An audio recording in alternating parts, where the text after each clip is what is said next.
Today's guest is one of Cairns' top selling agents, specialising in apartments.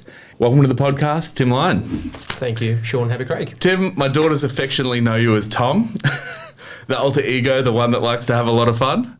But today we're getting a bit serious. We're chatting all things apartments and growth in the apartment market here in Cairns. Now, to jump into it, Tim, the unit market in Cairns has, for lack of a better word, exploded, especially in the last 12 months. What have you seen on the ground? We have seen, look, it's a reoccurring story that I'm sure many people are feeling. Stock levels have gone to basically zero, and demand has gone through the roof. We've seen in some complexes upwards of 30% growth in 11 months alone. Less investors active in that space, but certainly a massive amount of owner-occupiers, first home buyers, and in particular downsizers. I would say downsizers and people of a slightly more mature vintage probably do make up the bulk of the buyers at the moment in the market. And to take a step back and look at the unit market, maybe even 21, 22, I was buying quite a lot of apartments back then and copping shit off everyone that hey, don't invest in apartments. That's a terrible idea. Meanwhile, we were picking up these properties at almost a third of what they're worth now. What, in your mind, changed from 21, 22 to this year? The apartment market historically has always lagged behind the housing market. And after COVID and then all of that stuff that happened, I can remember sitting in the office and in the weekly sales meetings, all of the colleagues and other sales agents talking about how the housing market was on fire and 9 offers here and things selling for gangbusters over asking price. And here I am in the corner, the little old unit specialist. How are things in your neck of the woods, Tim? It's it's just business as usual. I think I had 4 people through an inspection and no offers, and there was just no growth for a while. I think it created a bit of a vacuum. There had been for a very long time where the apartment market median value and the house market median value were somewhat correlated, and then all of a sudden the house market took off for all the reasons that we already know, and there was a gap where it took a while for the apartments to catch up. But once they started, they really started to motor along quite quickly, and quicker than what most people realise, I think. So for yourself, those that were paying close attention, you could sort of pick that this section here is about to boom. Yeah. There's that real differential, I guess, for lack of a better word, of the house growth and, like you said, the historical growth of units were plodding along, but it wasn't growing compared to the speed the housing market was. And that was, I guess, a bit of a telltale sign back, a couple of years ago that maybe units are about to have a run. And certainly we saw that over the last year. What I find interesting, Tim, is if you look at the median price and jumponrealestate.com, certain suburbs in Cairns report different things. So at the moment, Menunda, I think, is reporting around 30% growth. We look at Cairns North and it's reporting 11% growth. And for me, I think you can take that median price almost with a grain of salt. What's some real examples you're seeing on the ground of what the actual growth looks like? You've got to be really careful with some of the data that you find online and how they collate it, because my experience has shown that it is almost always incorrect. A good example for something that's happened quite recently is a townhouse on Lake Street near the hospital, which the owner purchased this from me 11 months ago. He paid $565,000 for this townhouse. At the time, gangbusters result. The sellers were ecstatic, and it was a really good result. We've just put it under contract once again because his circumstances have changed for $715,000. What's that, 20%? And he's done nothing to it. We had 3 offers.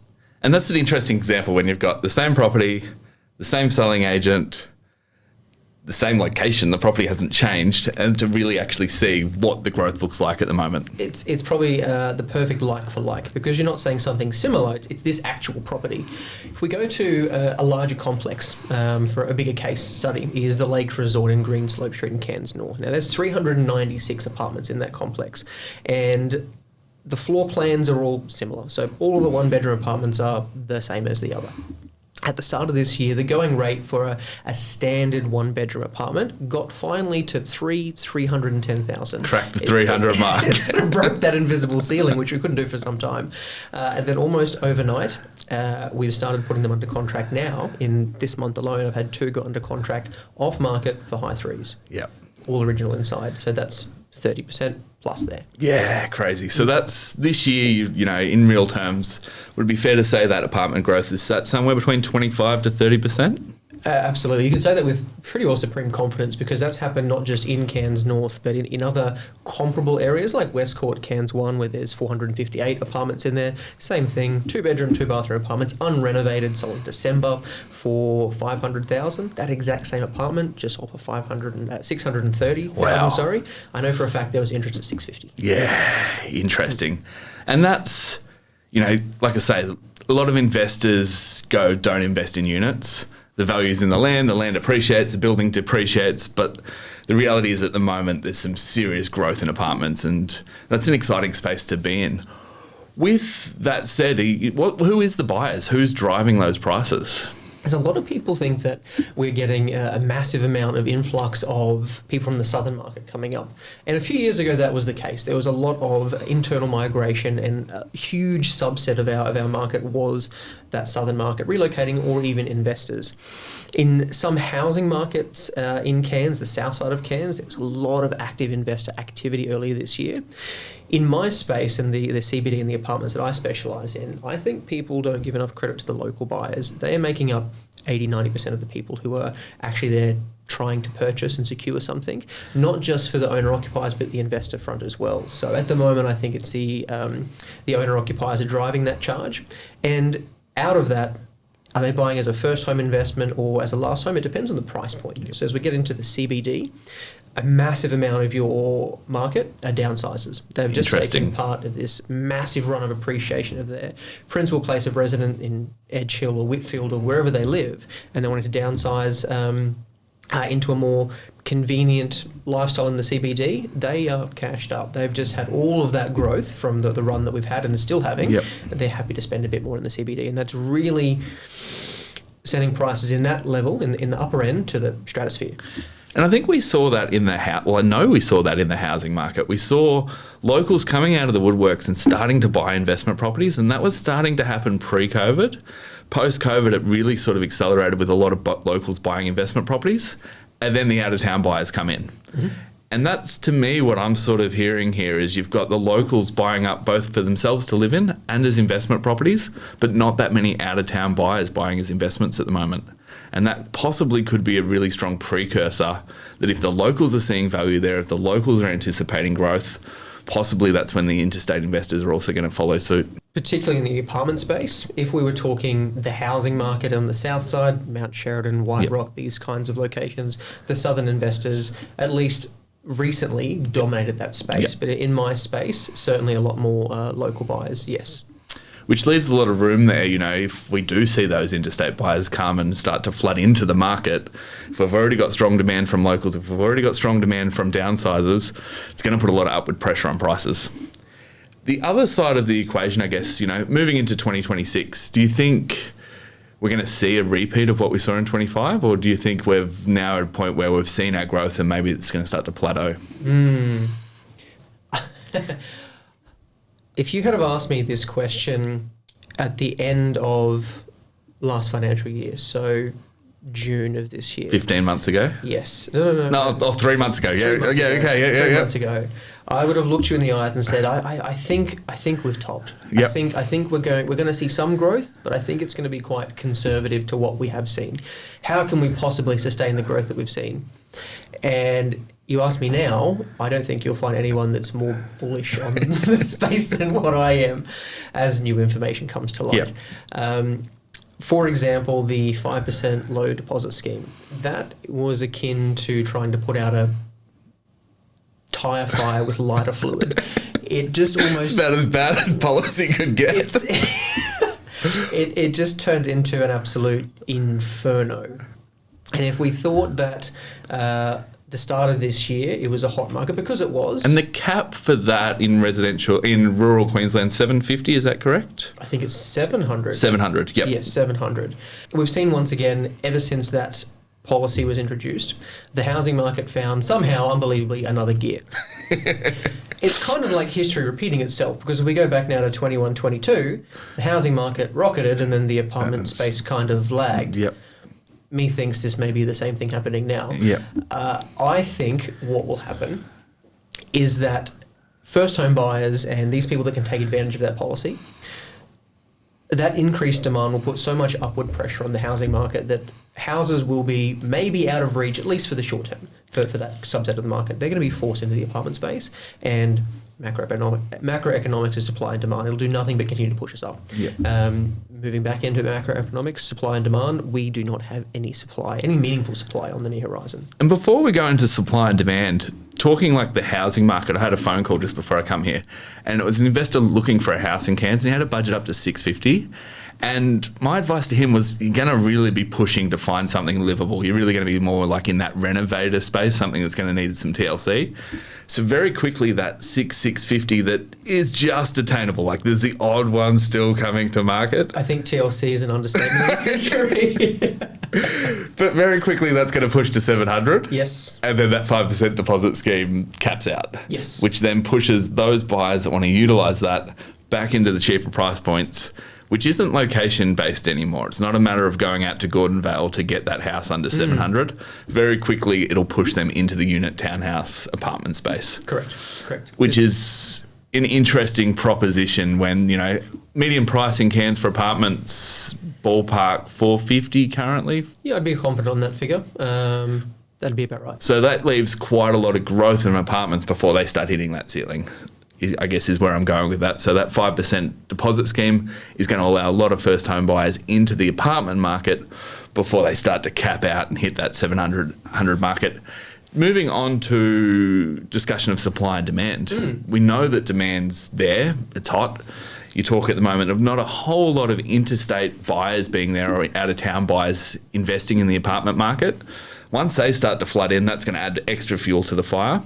But then on the supply side, what are you seeing? What are the conversations you're having with developers and the likes about bringing new supply to market? Over the last 18 months, 2 years, I have consulted quite a bit with several developers that have had interest in coming into the space and have approached me for feasibilities and price slits as to what is actually going to be achievable. And it's an immense amount of work to give them a speculative price list as to this is what it could be worth. And even when we're being quite, shall we say, hopeful and putting a premium as to what's going to be achievable, it still doesn't stack up for them. So there's been numerous people and local developers as well, not people that have come in from Sydney with a pie in the sky idea of what a 2-bedroom, 2-bathroom unit should be worth. Local developers who know have then gone, this still does not stack up for us for a number of reasons. The build cost here is horrendous. The water table in Cairns, you get close to the Esplanade, is also horrendous. So there's all these additional headworks that you have to do. It's only just now starting to get somewhat economical or feasible for a developer to do something in Cairns, and only at scale, because there's efficiencies for them in all the headworks and all the additional infrastructure they have to put in place. And what sort of lead time? Like if a developer come in and went, we're going to do it, we're going to build 300 units in Cairns, we're going to do it as soon as possible, what's the lead times that you'd expect? 2 years at best, probably closer to 3. So even if overnight there was 500 new dwellings just as a pie in the sky figure that was released for sale, that ain't fixing the supply issue for 2 years at best, more than likely 3 or 4. And that's a long lead time. If you think any new supply at its best case scenario is 2 years before someone's moving into it. That doesn't do anything for the rental market. That doesn't do anything for the sales market. That's a very restricted supply. And then like the other day I did a bit of a podcast on the Towards 2050 plan, or 2040? 2050. This is interesting. The next 25 years for Cairns anyway. And they're talking about 40% population growth. Mm-hmm. So even if, we see 2 or 3% population growth year on year in Cairns, that's a pretty frightening picture to think there's no real housing stock and apartment stock coming to market for another 2 years. If I remember the numbers correctly, our population at the moment is about 270,000 residents. Is that from the roughly that? It's projected to go to 270, currently 180. Yes, we're 180, yes, thank you. That's where my 270 comes from. So we're at 180,000 residents at the moment. Projected to go up 90,000 people in the next 25 years. Yeah. If we said on average, there's 3 people that live in each dwelling. Yep. Now, it's probably less than that. Yep. But let's just say, so that gives us a minimum requirement of 30,000 new dwellings just to stay exactly equal as we are. I can guarantee you they're not going to build 30,000 units, and there ain't 30,000 blocks of land for them to subdevelop. So a blind Freddie could tell you that we have a significant supply problem, we have a significant demand problem, and Cairns uniquely is kind of locked. Can't really develop north because you've got Palm Cove and everywhere else. You can't really do anything else south because you have Cane Farms, you have Innisfail, and everything's already kind of divided. West is the range and then east is the ocean. So we find ourselves in this little snow globe almost, this amazing little storm in a teacup where it's a place that people want to come and live. It's a holiday destination. And the projections are there from people much smarter than you and I that we're increasing by 90,000 residents. We don't have the supply, even capacity to house these people without a significant upward pressure to our current median prices.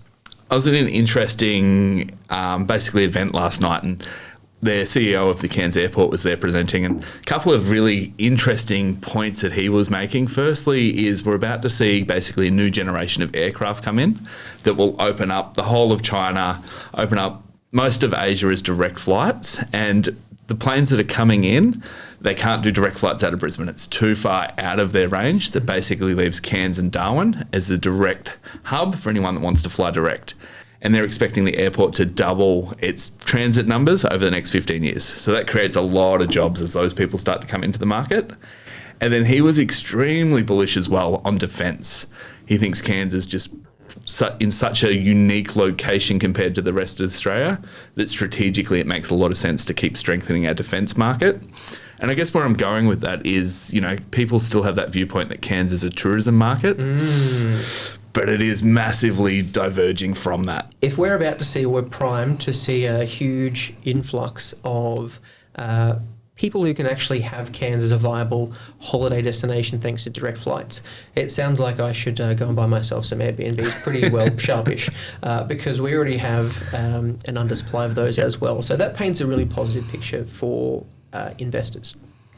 The other side is when you're talking about defence and that people have this illusion that Cairns is a tourism market and the only thing that props us up is tourism. That is categorically false. And that was proven during COVID, for example, because our economy didn't really slow down at all. It was business as usual up here. In fact, I think if you run through the numbers, and I'm going to butcher the figures, but it's a significant majority of the money that moves around in Cairns is actually through the health sector. 100%. Because we have the largest hospital in North Queensland. We have the JCU, plus we service all of the Cape and these other places. We have an immense amount of... We're a government-backed city. Yep. People don't realise we're a regional city, yes, but we are a government-backed regional city. Because of that health sector. It's a huge catchment that Cairns operates on, both from travelling visitors, so anyone that lives in the Thursday Islands, anyone that lives out west, anyone that lives almost all the way across to Darwin and even down to Townsville really needs to travel here before travelling anywhere else. And then same with medical, anyone that has serious medical issues does need to travel into Cairns to have those operations. Even when it comes to relatively simple things like childbirth, a lot of people end up in Cairns to have their babies, which is just an interesting, we just is such a big catchment area. It's a real shame that the hospital is on such prime apartment land. I mean, you've got the best ocean views in Cairns from the hospital. And considering they've just spent several billion updating it, I don't think that's going to change anytime soon. No, not at all. So there's another little feather in a cap to apartment supply. So we've got demand, and we talk about population growth, we talk about the jobs, we talk about the economy. We've got supply super limited by the fact that the water table's where it is in Cairns, that development costs are so high that it's not really feasible to replace apartments at their current costs.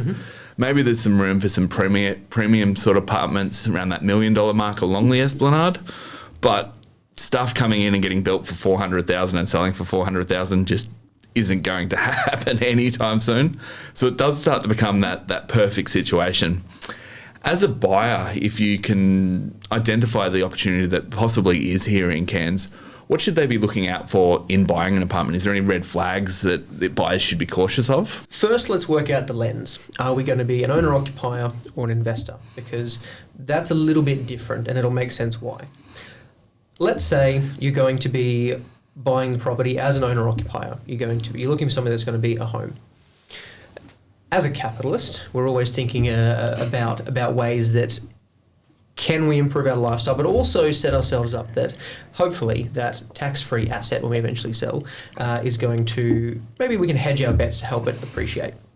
So a couple of things that I look for is the ratio of owner-occupiers in a complex, and I overlay that against the presentation of the complex. Now, the reason for this, let's say you are looking to buy in a complex of, let's just say there's 6 apartments in that complex, and there is no owner-occupiers in that complex, only one, very little owner-occupiers, and the complex presents very well. Well, then we can say, well, even though there's no limited owner-occupiers there, it's still a very proactive body corporate, which means I'm not buying into something that's going to be a liability. If, on the other hand, there's minimal owner-occupiers and the complex is a little bit run down, not structurally, but just cosmetically. Yep. I think to myself, well, there is an opportunity here to be a champion of change. You can go into a complex, which is like its own little suburb, and you can be the driving force, as long as the sinking fund's healthy enough, to actually have some quite economical, cost-effective things done within that complex, which will certainly increase the value of all of the assets within that. It's the old adage, a rising tide lifts all ships. On the other side, if you were an investor and you were to look at something that had a lot of owner-occupiers in it, for example, and the complex did not present as well as you would like it to, it needed some bit of love to bring it up. That's something that I would avoid as an investor, even though there's a lot of owner-occupiers there, which is almost seen as a shortcut of quality. People go, oh, there's 90% owner-occupied, it must be good. But if it's not being looked after, that really shows a systemic maybe lack of motivation or desire to champion any kind of change. Chances are that if you wanted to bring that complex up to standard, you're going to be fighting a headwind. So where can we roll that downhill? The other side of that is we start looking at the financials. So again, another shortcut people often look at is the health of the sinking fund. Now that's not unimportant, it's very important, but people can sometimes overweight just how important it is to have a very high, healthy, robust sinking fund. It's probably more important as to what are they doing with those funds. There's a complex that has, at least recently, had a little bit over $1 million in their sinking fund. To all the world to see, people would think, oh, wonderful, must be a great body corporate. They've got over $1 million in cash. But they're doing nothing with it. Sitting on it. It's kind of irrelevant, right? And then there are other complexes which, for the size of them, they don't really have a whole lot of funds in their sinking fund. A little bit for an emergency, but not a whole lot. But when you start looking at how the complex is kept, you start looking at what their spending habits are, you can see they're doing an immense amount of preventative maintenance, proactive upgrades, and all these things to care for that complex. They're spending the money. If you're going to pay for it, you may as well invest it in that complex. 10 out of 10 times, that complex with a lower sinking fund balance that is using those funds effectively will outperform the one that's got bucket loads of cash in their sinking fund. You'll also find if we look at body corporate levies over the long term, that same thing, this one here will outperform because they're doing the preventative maintenance, they'll have less insurance claims, their body corporate fees will stay lower for longer. Interesting. So a couple of, I think, takeaways from that. Firstly, if you want to make change inside a complex, typically the fewer people living there, the easier it is to actually make that change. Yeah, especially if it's not presented as well, absolutely. And I think a good thing with that as well, those funds that are sitting in a sinking fund, they're there for the body corporate to use. So if you can rally the troops and get the body corporate on board, you can make massive change, especially in those smaller complexes where you can really dress them up and make them a much better product for the market without actually investing too much of your own money.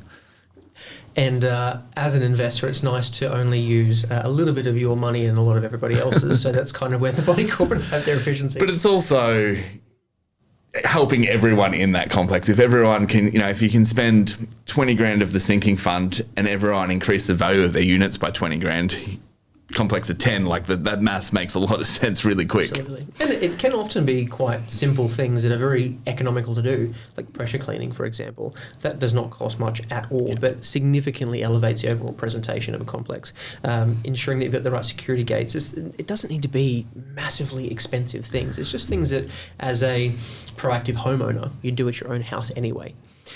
A really important thing on body corporates too, and I know this is a bit of a segue, but it's something that I think confuses a lot of people, particularly first home buyers, is they get confused as to what a body corporate is. They often believe that the body corporate is just this company that lords over the complex, and it's this person that they can go and see, and then they are the judge during execution as to what happens in there. There are two parts to a body corporate. The actual body corporate is the collection of voting members within that complex. The body corporate is just the committee, which are the members. It is them who vote and choose the direction as to what a complex does and what that future looks like. The body corporate company that people sometimes mistake as to being the person in charge, they are really an administrator. They are there to enact the wishes of the body corporate committee. So really important is when someone says, oh, that's a body corporate matter, it doesn't mean it's a company you've got to go and fight with. It means you buy into that complex. It's a body corporate matter, you vote, there's a quorum, it gets done, and you direct that company to enact your wishes. And I think on that as well, quite often people see something as a body corporate issue and don't think they need to pay for it. So a good example of this is, say you're buying into an older complex and the roof needs to be done in the near term. Sometimes that gets framed as like, oh, it's a body corporate expense. But if there's only 10 units in that building, you're paying a tenth of the roof cost to get the roof replaced. Where, if you've got 100 units in a complex, then you're paying 100th of whatever the repair is. So I think that's an important thing to keep in mind when buying into apartments. The body corporate funds and the body corporate contributions actually go to the maintaining and the upkeep of the complex, and you're paying your share of that. So be careful of thinking what something is a body corporate expense, because you are actually paying for that yourself, I guess. Absolutely. On body corporate expense, there seems to be, and I was guilty of this when I started in the industry and started specialising in the apartment space, there seems to be a shall we say, not a misunderstanding, but a misconception that apartments are more expensive to own than what houses are. When in fact, they're probably about the same. The difference is when we talk about apartment ownership, you have two costs you've got to be aware of: your council rates, which houses have as well, and your body corporate expenses. Houses don't have a body corporate expense, obviously. So all people see is this additional $7,000, $8,000, $10,000, $15,000 figure, some they've got to pay out every year, and they think, well, it's $10,000 a year more to have an apartment. If you were to map this out, model this over, say, 10, 15 years, you would probably find that it works out to be about the same, because it includes your insurance. Average house insurance in Cairns is probably $3,000 or $4,000 a year. So let's say you've got a pretty typical body corporate, $10,000 a year. $3,000 or $4,000 deduction, so it's $6,000. Then you've got pool maintenance. Sometimes they have solar. You have on-site managers. You have security. You have all of these additional things that are factored into that. You've only got to replace one roof on your house, repaint the external one time, have to remove one great big tree that threatens your neighbour's roofline, and suddenly home ownership becomes maybe even more expensive than body corporates. It's just because it's a fixed cost, but over the long term, it's pretty similar, which for investors is good because that's an instant tax deduction as well. The other interesting thing on that, I've just had some tenants move out of a property of ours, and we probably hadn't done the maintenance we should have over 3 to 4 years, just falling on my own sword there. But now we're in doing that maintenance, and it's amazing how quickly it accumulates. The pressure cleaning, we've got a couple of big trees that now need to be cut down. That's going to be several thousands of dollars. The outside needs to be painted. We probably also need to paint the internal. But that's probably going to be around a 20 grand exercise to tick all of those boxes off. And the tenants that were in there were happy with how the property was. They never had an issue with anything. So we just didn't really do it. Where with an apartment, the tenant moves out, all of that external stuff has been done. So if you're an out-of-town owner, if you're not able to monitor the property closely, or if your property manager's not monitoring the property closely, at least with the body corporate, those things are getting done on the outside of the building. So I think that is something that's often overlooked, is just that bit of peace of mind. If you've got a good body corporate, how much they can actually take care of without you needing to worry about that day to day. And if you don't live in the same area as to where your investment property is, which many investors don't, you have no idea what's happening on the external of your house. At least with an apartment, you've got a whole collection of other people that are there to look after the best interest of the building because it's their home too. So absolutely. We might have touched on it earlier, but a lot of investors seem to have that mentality of the fact that the land appreciates and the building depreciates. So over time, your land becomes more and more valuable, where the building not so much so. Would you challenge that as someone that does a lot of work in the apartment space? I think there was a time where that was absolutely true. And we've definitely seen that. The past doesn't lie. We've certainly seen land has appreciated a lot more than the building, and the adage being because they're not making any more of it. And that's certainly true. I can only ever talk to the location that I'm in. I can't tell you about what's happening in the Sydney land market or Brisbane because I don't operate in that space. But in Cairns, for example, we don't have any more. We're kind of landlocked, as I mentioned before. But if we talk about the appreciation of the apartment space, I would argue that location would trump that more than anything else because it's an aspirational move. It's a lifestyle move that people will sell their land to get into. So they're taking those market gains that they have had from... Because you mentioned this on the downsides, as people moving from Edge Hill, Whitfield into that inner city area. Yeah, so where are they taking that capital? They've taken that capital and they've gone and taken it into a blue chip A-grade location, which is usually an apartment somewhere in the CBD. And there's quite a few complexes that lead to wonderful examples of exactly this. Jack and Nor, for example, at Wharf Street, right in the hub of it all. Now, that's a relatively smaller complex, but the location is absolutely second to none. So that's, for anyone not familiar with Cairns, essentially on the Esplanade, you would have maybe 100 restaurants on your doorstep. Correct. You've got the casino pretty much across the road for anyone that likes a punt. And you've got that beautiful Cairns Esplanade that you just go down there for an afternoon and there's multiple thousands of people walking up and down. You have Hemingway's across the road. You have a Woolworths within walking distance. You could sell your car and your lifestyle would not be impacted in the least. You have all of these owners within that complex which have sold their houses, waited for years to get into this complex, and the prices have gone absolutely through the roof. And one would think, okay, well, this is just because the market's increased and a rising tide lifts all ships. It'd be logical, but you'd be false to make that assessment. If we look at what the growth was between post-GFC in Cairns to pre-COVID, this is our two bookends of market growth. The Cairns apartment market, after we fell off a cliff, was as flat as a pancake. There was no growth, they said. The only places that could possibly grow were the most sought after of suburbs with land like Edge Hill. That complex outperformed the market by several factors. From development, which was around GFC time, to pre-COVID, its growth was 86.5%. That's considerable by any measure. that was in a market where there was no growth in Cairns. There was no growth in apartments, and people don't want apartments. And yet that building, as an example, completely flogged the pants off of anywhere else in terms of capital appreciation. And it's because of the location, and the people who are buying it are buying for the long term. And how can you maybe find an indicator as to what you're buying into could be a product like that? I like to look at the tenure ship. So it was retirees buying into that complex. Either they have retired and that was going to be their last stop, or they were prepping in the future to move into it. The average tenureship for that complex was like 17 years or 14 years or something quite out of the ordinary.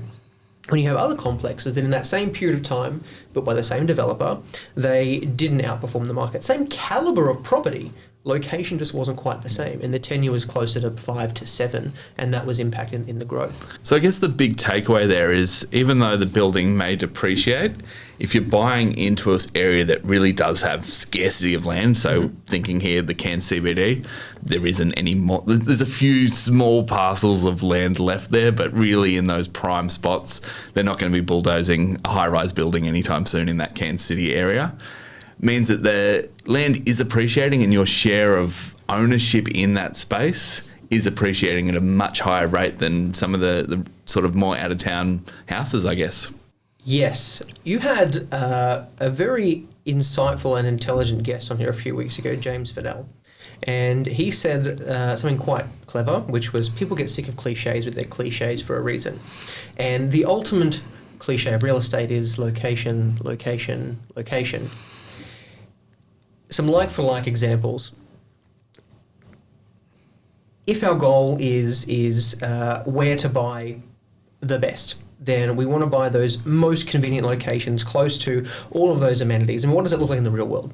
So if we look at, when we're talking about before, when the house market outperformed the apartment market, there was parts of the apartment market that didn't catch up and they took longer too. And it was always the ones that were located in a less desirable location. So some examples of this. If we take the entire suburb of Parramatta Park, now there is quite a few good quality apartment complexes in there, but because it was on the wrong side of the train track, wrong side of the road, it severely underperformed the market only until now. We go one step further than that into Moorabool. There's a complex called Cityview Villas. You go back to 2022, 2023, there was nowhere in Cairns where you could get the amount of apartment property for the money you could get in that complex. It just didn't really go at all prior to COVID when the market was very different. They were really hard to sell, and it was because the narrative from buyers is, Tim, we love everything about this complex. We love all the amenities, we love the size, it's perfect. If you could just pick it up and send it 10 minutes closer to the city, we would buy it today. 10 minutes can make all the difference. And it's only now that complex is now started to catch up. So that is an example of market dynamics in a very real way, and that location will significantly outperform, even if it's a building that's depreciating, location, location, location. And if you look at that and we talk about those lifestyle buyers, and sounds like majority are owner-occupiers paying the top dollars to live in those really desirable locations. That demographic's doing nothing but growing. Yes, it's the richest demographic in the country. You got an ageing demographic that no longer want to live in their 6-bedroom house that's 15 minutes out of the CBD. They want to live in the CBD. So that makes that a pretty exciting sort of proposition when you just purely look at demographics numbers.